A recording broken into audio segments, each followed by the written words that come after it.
Secrets at Sunnyside. I'm trapped. Matilda clawed at the 360-degree wood panels.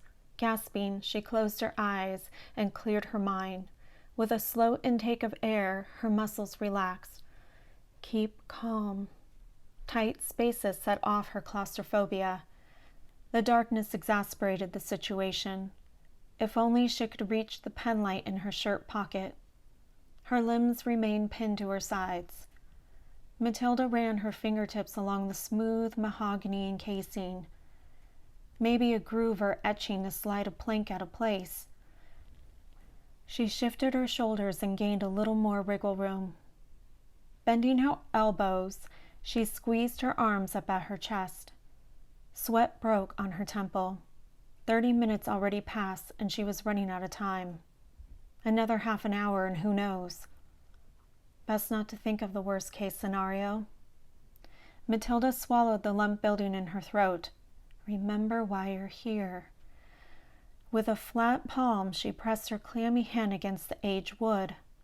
A sliver dug into her skin, and she bit her lower lip. All the pain would be worth it if she succeeded and freed herself. Her thumb rubbed along the carving of 2 letters. After tracing it with her finger a few times, she figured out the initials. M.H. I found it.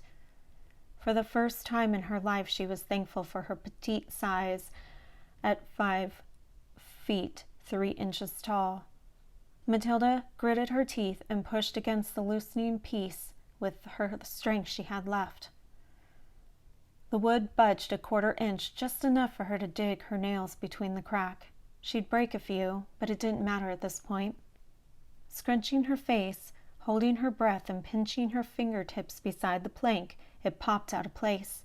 Matilda expelled a burst of air and split the weak wood. A smile built, and her heart rate increased as she touched the edges of paper. Too bad I'm alone. With a gentle tug, Matilda extracted the tied envelopes. Foundation from the building crumbled when she retrieved the stack. Buried for 185 years. Matilda didn't know how many letters she had in her hand and guessed under 20 since they fit behind the wooden planks. Several generations passed down the secrets at Sunnyside, yet no one explored the property to verify the legends. Historic Hudson Valley remained unaware through years of preservation.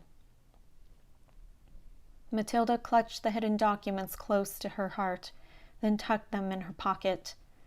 She felt closer to her ancestors with a family treasure in her grasp. In a second of discovery, history propelled into the present with the unknown brought into the light. A giddiness swarmed throughout her body, yet she didn't have time to celebrate. The task of getting out of her physical predicament still existed. On her belly, she laid on a hatch for the bell tower below. Who'd imagine anything concealed above a belfry? Matilda squirmed and shimmied her hips downward, the way she crawled into the spire. Tapping the tip of her vegan Doc Martens on the access plate, she waited a minute, then kicked a little harder. Several passing seconds later, the 2-foot square opened. Cold, early morning October air rushed into the confined space, and Matilda took a deep breath. Lowering herself through the opening, her torso scraped against wood and stucco. Matilda winced as her body dangled beside the bell. Where's the ladder? She swung her leg around, hoping to gain a secure stance onto the stepladder. Instead, her knee banged into solid bronze and she grunted. The contact echoed through the hollowness of the tower and shook her limbs. Matilda pressed her lips tight to hold back the pain and any curse words on the tip of her tongue.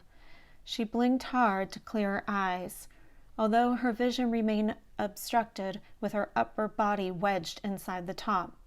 Hey! Matilda froze and stiffened, then allowed her thighs to rest alongside the curve of the bell. What a sight she must have been from below. Are you okay? Her sister whispered. You look stuck. I am, Matilda groaned as her arms trembled, holding her own weight. Please hurry with the ladder. Losing her grip, she